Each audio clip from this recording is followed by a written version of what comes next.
9 TV Telangana news కి స్వాగతం. ధర్పల్లి మండల కేంద్రంలో గల ప్రభుత్వ ఆసుపత్రి రేపటి నుండి ఎన్టీఆర్ కాలనీ తహసీల్దార్ ఆఫీస్ ముందర బీసీ హాస్టల్లోకి మారుస్తున్న సందర్భంగా అక్కడ మొదటగా పురోహితునిచే పూజా కార్యక్రమాలు నిర్వహించి అనంతరం ఆసుపత్రి అక్కడికి బదలాయించడం జరిగిందని ఆసుపత్రి సూపరింటెండెంట్ తెలిపారు. ఈ సందర్భంగా సూపరింటెండెంట్ డాక్టర్ శివకుమార్ మాట్లాడుతూ గత 40 సంవత్సరాలుగా ప్రభుత్వ ఆసుపత్రి ప్రజలకు ఎంతో అందుబాటులో ఉండి జనరల్ ఓపీ, ప్రసూతి మరియు అత్యవసర వైద్య సేవలు అందించడం జరిగింది. కానీ 30 పడకల ఆసుపత్రి సత్రంలో నూతనంగా 100 పడకల ఏరియా ఆసుపత్రి నిర్మించడం జరుగుతుంది.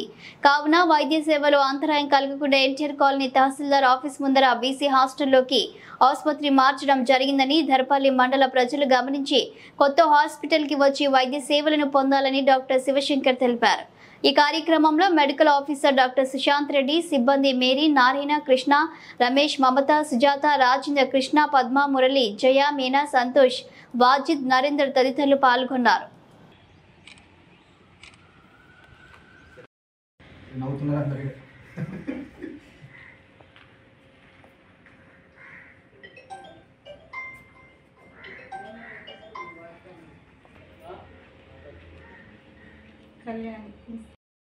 आयुरायुर्भवायमे पद्महस्ते सुगन्धे वक्षस्थनं भवति शतायुर्यमेन्द्रियं धान्यं धनं वशुं भवपुत्रलाभं शतसंवत्सरं दीर्घमा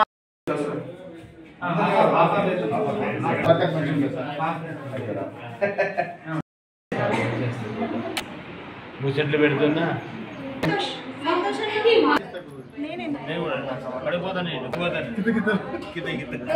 అది వాటర్